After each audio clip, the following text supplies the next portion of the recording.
All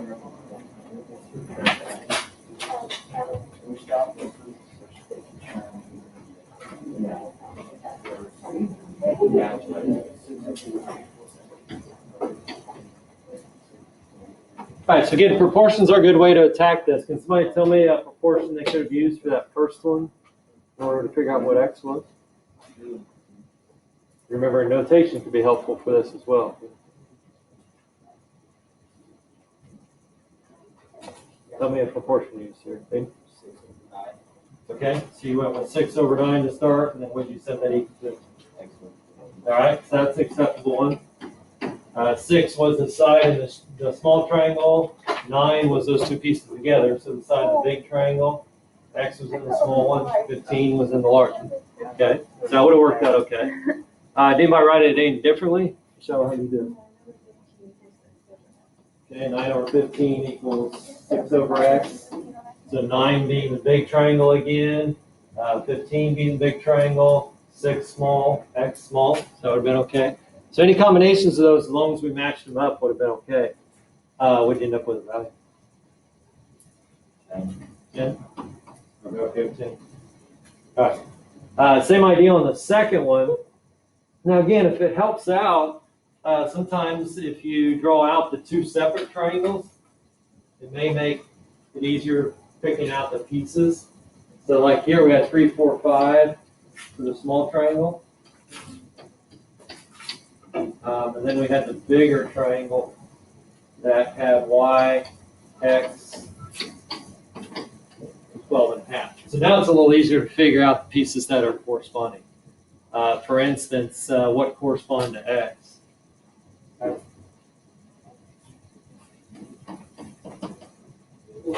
Four.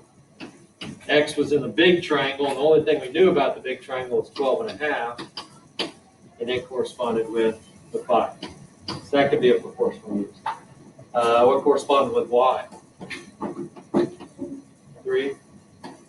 And then we could use the same setup. So those would be two good proportions to use on this one. What did you get for x? Did you do that one? I got 10 for x. What about y?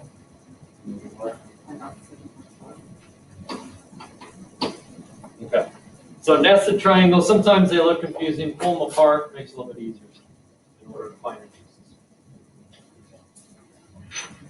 A couple things from the homework. Somebody had questions on this one, on number 41. Just a reminder, the cross multiplying step isn't necessarily that hard, but in this case, since I have x plus 1, I gotta make sure I multiply both things by x plus 1. Or multiply the 3 by both the x and the 1. So that's really the equation you were going to solve on that one. Another question mark I saw was something like this, but now we've done a few more problems where I think this is a little bit easier. Don't ignore the notation though. The notation, remember, can help us figure out our corresponding pieces. For instance, here, F is QO, so it should correspond with AC on this one. So that was 6. And then QP was here, which means it corresponds with the 4. Okay, but I think hopefully we're better at that now. Then the last one was this one. This was more of an algebra review. So this is number 43. I talked about Frank and Alice. They were penguins, and at birth, Frank's beak was 1.95 inches long, and Alice's was 1.5 inches long. But Frank, his beak was going to grow by 0.25 inches per year. And a lot of you came up with an equation for this. You said, all right, well, his beak was 1.95 originally, plus 0.25, and most of you use x's and y's, which is fine. So you had that equation for Frank. Alice, the same idea, just different values, because she started at 1.5, and she grew by 0.4 per year. Now, part B want to know when they have the same length. This is what I'm more concerned about. How would I figure out when they're going to have the same length? based on knowing these two equations. Set them equal to each other and solve it from there. That's one option. What would be another option you can maybe do to figure out when they would have the same value? So that's all a lot of just answers. And that's not necessarily an option. What's another way we could figure out when they had the same one?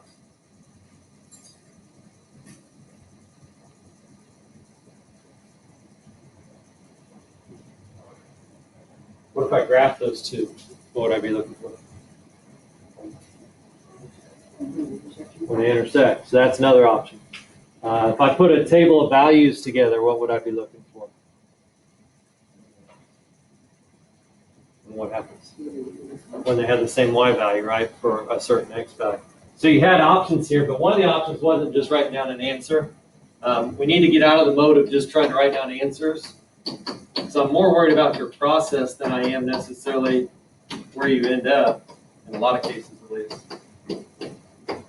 That this would have been probably the best strategy, the fastest way of attacking it, and then solving it from there.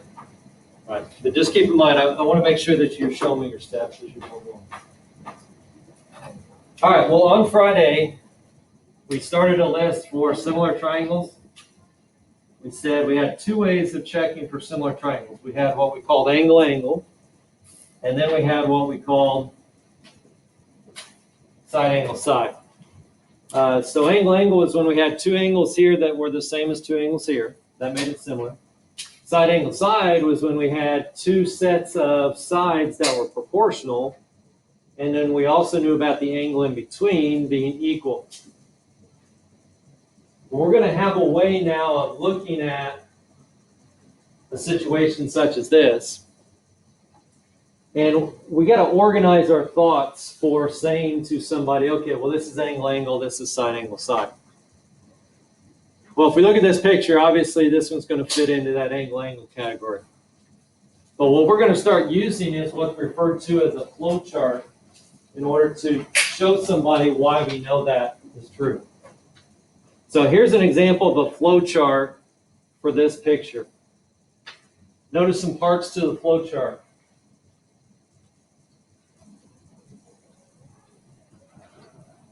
We've got these ovals that have information inside the ovals.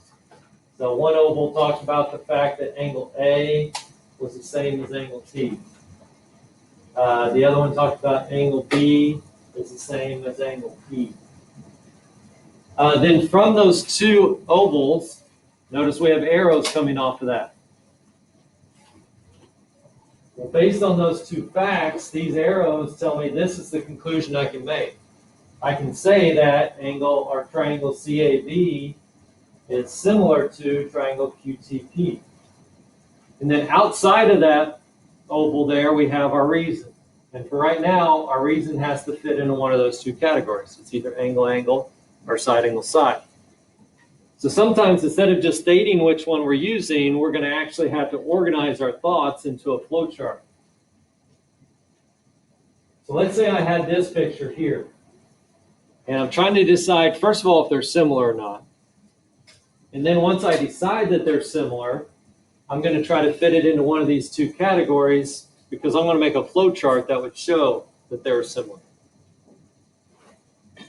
Well, let's just start with which of the two categories do we think it may fall in. If I look at my information, I've got two sets of sides here and two sets of sides here. I've got the angle in between. So it looks like if it's going to work, it's going to have to fit in this category. Which means if I'm going to set up a flow chart, I'm going to have to begin with three sets of information. So I'm going to start my flow chart with three ovals.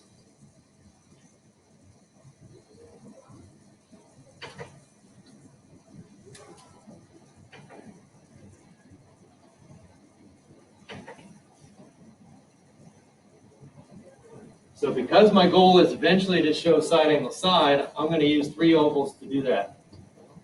Try to.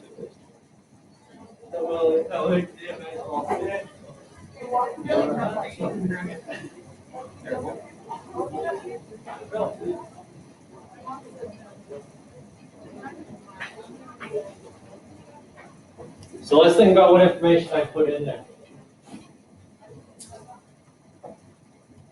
One set of sides that would correspond would be this small side of 2 with this small side of 8.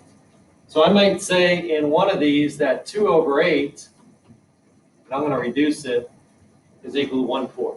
So that's one ratio I have. I know my goal is side angle side, but I don't have to put them in that order. I kind of like to usually put them in that order though, because I'm going to put my side information here. I'm going to put my angle information here. I'm going to put my other side information here. So what's my other pair of sides that I'd be looking at in this case? I use 2 and 8. What else do we have?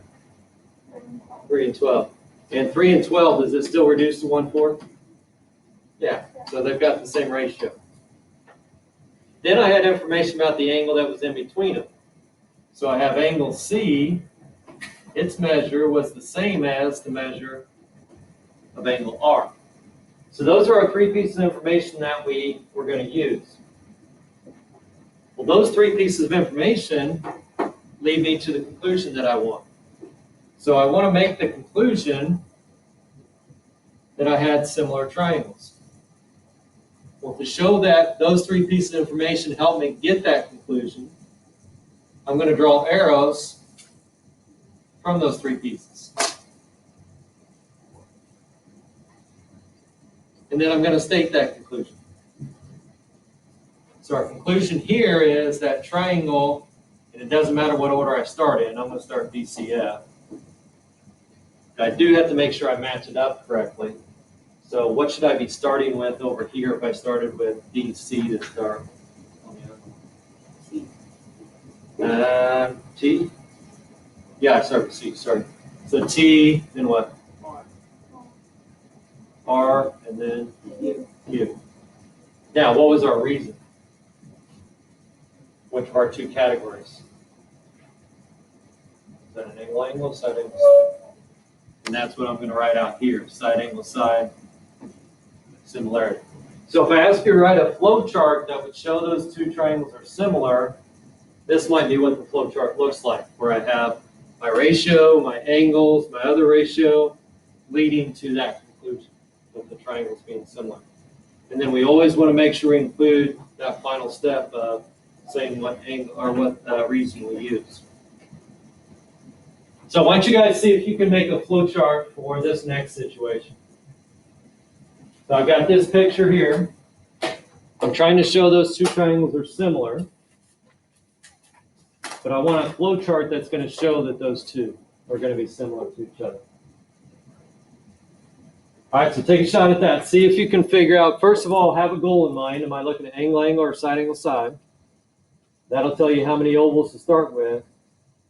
And then see if you can label those ovals and make your flow chart.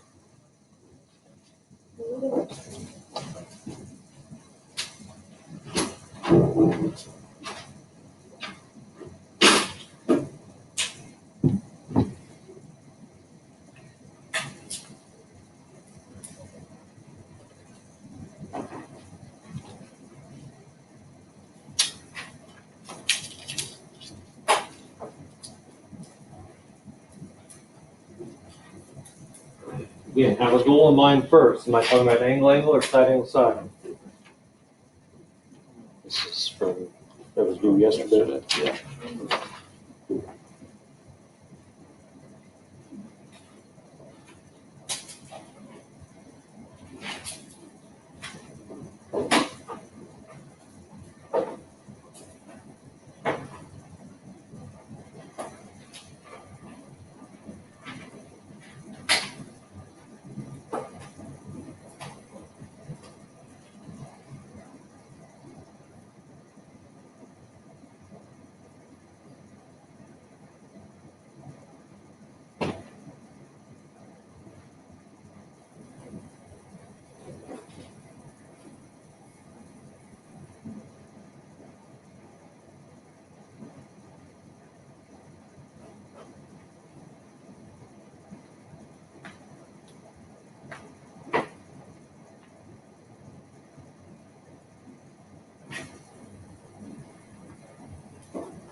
You're doing something outside, you go on and talk about one parent. Make sure in between the two sides. So that's what we're talking about. And see. What we're talking about is, like, in the sea, you don't have two sides. What it does have two sides. And that's perfect. So it's been work for some, they send me something. Now, people find, obviously, that that's the two that are there.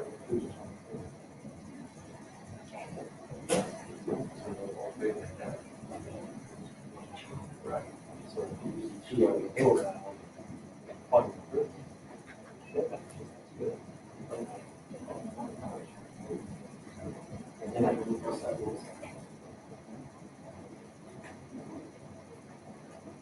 Okay, here's what I'd like you to do, and you may not have finished it up entirely quite yet, but I want you to get into your groups, and I want you to compare what you did come up with. So I've seen different people take different strategies. That was fine, because you actually had a couple options on this one that would have worked. All right, but move into your groups, compare what you had, and then I want to look at some examples up here and see what we think about the examples you have.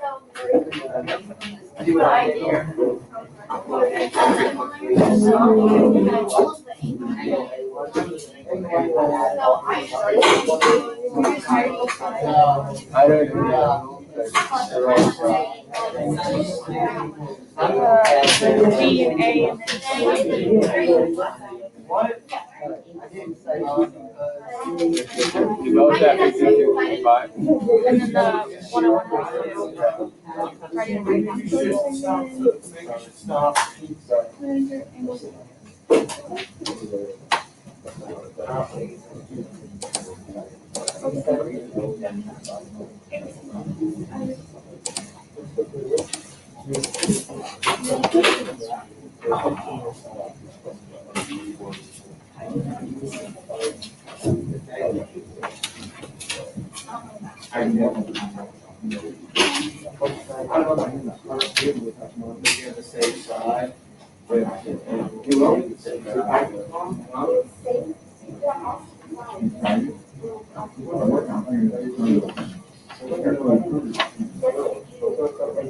No, I think it's like 2.3 and then the left. That's not the same. That's not the same.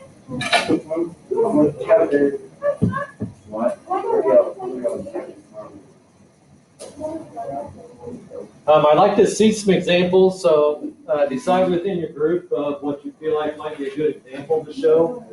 If I were to show that up here. angle, CNT are the same for the angle. Yeah, but. And I'll be glad to look at it before I show it. I don't know that, yeah.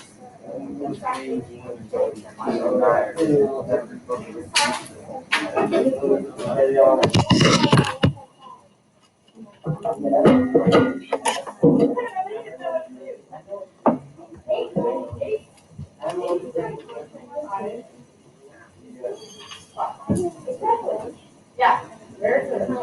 Roger's always the best.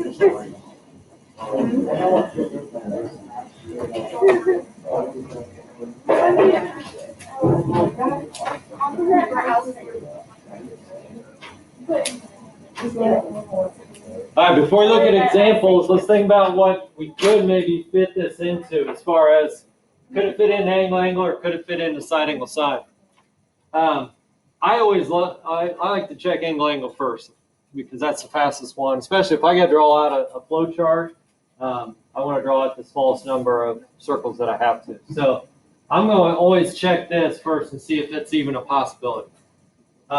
If I just gave you this information right away, do I see any angles that match up without doing any extra work?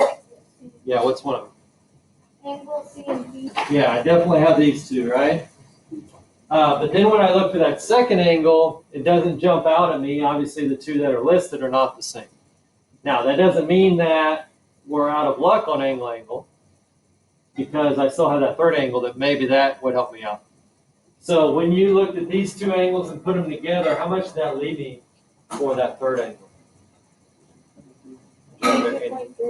Hold on, Andrew, what you said? Right, 22.3, which is good because now I have my second pair. So angle was an option. And we'll look at some examples of what you guys came up with here in a second. So that was one option. Does that mean side angle side was not an option? No, but you had to be careful what pieces you use. Because if I look at the two sides that I had in this one, first of all, I got to make sure that they correspond with the right pieces on the other one. So if I looked at 4 and 8, since 4 was the smallest, we know it'd have to correspond with 6. 8 would have to correspond with the middle side here of 12. So what angle would have to be the same in order to use side angle side? What two angles, I should say. What's the angle in between those groups of side? A and G, right. Well, I know A is 101.2. If I added those two together and took it away from 180, I find out that it's also 101.2.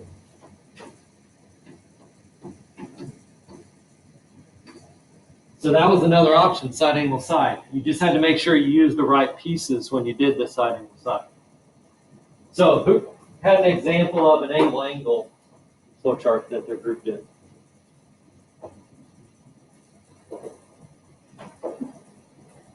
You might have an angle or side angle side of one that they don't mind showing. I have the Where do you put your angle in that? bottom one? No. There's two on there. Oh, but you didn't do a flip chart for you. Oh, I did. You did a flip chart for special side. Right? That was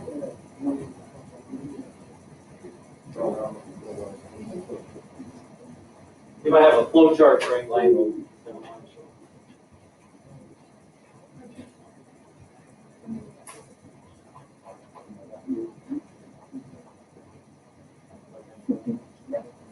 Nobody had an angle.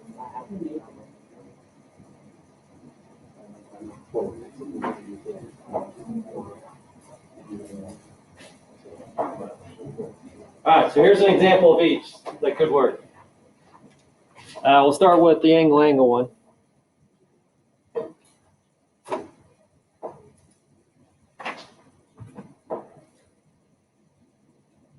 So the angle one can be as simple as just saying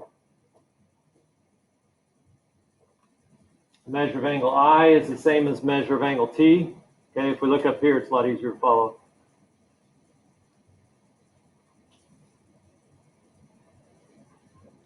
measure of angle C is the same as the measure of angle P. Those two things lead to this. Now, there's one small thing that I would add on this. What kind of figure are we talking about here? Triangle, yeah. So always make sure you put the triangle symbol in front of these two.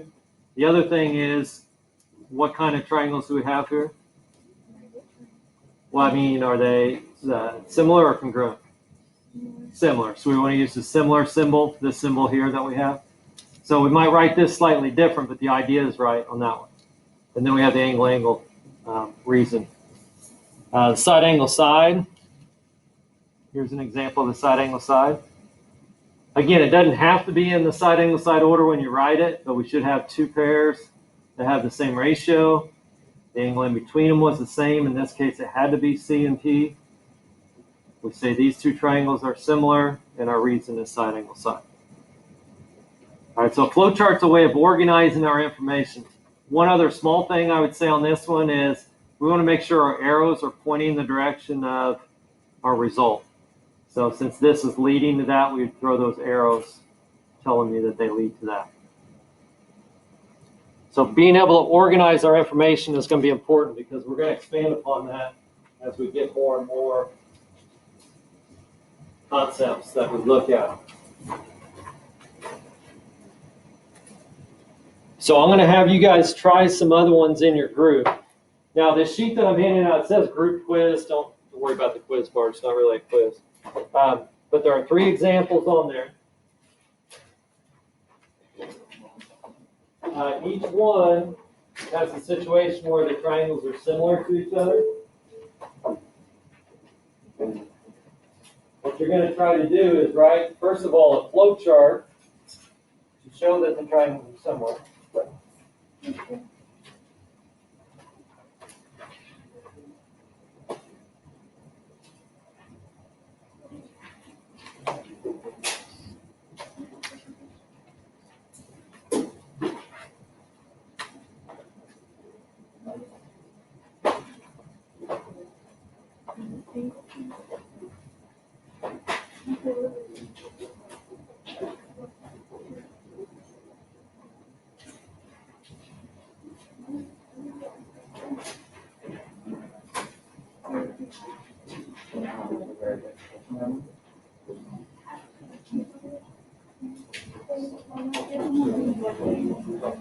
All right, so on that front side, you're going to try to organize your information into a flow chart to show the triangles are similar.